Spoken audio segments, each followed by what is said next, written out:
قیام پاکستان کے بعد پہلی مرتبہ پاکستان کے تمام سٹیک ہولڈرز، فوج، اسٹیبلشمنٹ، خفیہ ادارے، سیاسی و مذہبی جماعتیں ملک کو دہشت گردی کے ناسور سے پاک کرنے کے لیے مکمل یکجہتی کے ساتھ صف آرا ہو چکے ہیں۔ ان خیالات کا اظہار Pakistan federal union of journalist کے مرکزی صدر افضل بٹ نے یہاں برطانیہ کے شہر شیفیلڈ میں پاکستان تحریک انصاف یارکشائر اینڈ ہمر کے صدر محمد اسلم بھٹا کی جانب سے دیے گئے استقبالیہ کے موقع پر ایئر وائس سے گفتگو کرتے ہوئے کیا۔ اور میں سمجھتا ہوں کہ اوورسیز پاکستانیوں کے لیے اچھا پیغام ہے کہ پاکستان کے تمام stakeholder first time same page پر ہیں، اور اس میں میڈیا، کیونکہ یہ طے ہے کہ اب پاکستان کو اگر بچانا ہے تو نہ فوج اکیلے بچا سکتی ہے، نہ سیکرٹ ایجنسیز اکیلے بچا سکتی ہیں، نہ حکومت بچا سکتی ہے، نہ سیاسی جماعتیں اکیلے بچا سکتی ہیں، نہ میڈیا بچا سکتا ہے۔ اب ان تمام کو سیم پیج پر آنا ہوگا جو آ چکے ہیں، اور مجھے امید ہے کہ انشاءاللہ پاکستان آگے ترقی کرے گا۔ انہوں نے صحافیوں اور عوامی نمائندوں سے خطاب کرتے ہوئے کہا، جب کبھی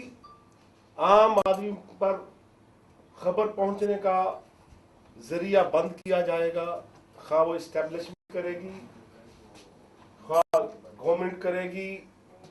خواہ کوئی پولیٹیکل پارٹی کرے گی، کوئی پریشر گروپ کرے گا، تو پی ایف جے اس کے خلاف ریزسٹ کرے گی۔ اشیاء کی اس تقریب سے صحافیوں اور عوامی نمائندوں نے پی ایف یو جی کی خدمات کو سراہتے ہوئے کہا کہ ہر صحت مند معاشرہ کی نشو و نما اور ملک کی تعمیر و ترقی میں میڈیا کا کردار ہمیشہ خصوصی اہمیت کا حامل رہا ہے۔ صدر Pakistan federal union of journalist Afzal but کا کہنا تھا کہ مشکل اور کھٹن صورتحال میں بھی ہر لمحہ باخبر رکھنے والا صحافی خود انصاف کا متلاشی ہے، جس کے لیے ہر فورم پر آواز اٹھانے کی ضرورت ہے۔ ارشد اچار، AY نیوز، شیفیلڈ۔